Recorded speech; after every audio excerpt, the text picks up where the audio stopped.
ఇవాళ సాయంత్రం కేంద్ర మంత్రి కిషన్ రెడ్డి నివాసానికి ప్రధానమంత్రి నరేంద్ర మోడీ చేరుకోనున్నారు.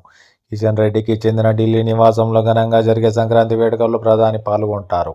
ఆ కార్యక్రమం వేదికగా తెలుగు రాష్ట్రాల ప్రజలకు ప్రధాని మోడీ సంక్రాంతి, భోగి పండుగల శుభాకాంక్షలు చెబుతారు.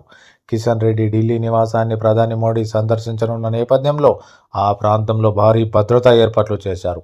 ప్రధాని మోడీ రాక నేపథ్యంలో కిషన్ రెడ్డి నివాసానికి పలువురు కేంద్ర మంత్రులు, బీజేపీ అగ్రనేతలు, పలువురు తెలుగు రాష్ట్రాల ఎంపీలు కూడా చేరుకుంటారని తెలిసింది.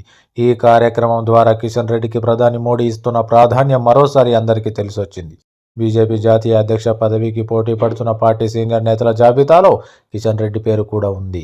ఆ కీలక పదవి కిషన్ రెడ్డిని వరిస్తుందని ప్రచారం కూడా బలంగా జరుగుతోంది. ఇవాళ సాయంత్రం కిషన్ రెడ్డి నివాసంలో జరిగే కార్యక్రమానికి ప్రధాని హాజరుగానుండటం ఆ ప్రచారానికి బలం ఇచ్చేలా ఉంది. ఒకవేళ కిషన్ రెడ్డికి బీజేపీ జాతీయ అధ్యక్ష పదవి దక్కితే అది తెలుగు రాష్ట్రాల ప్రజలకు దక్కిన గౌరవం అవుతుంది.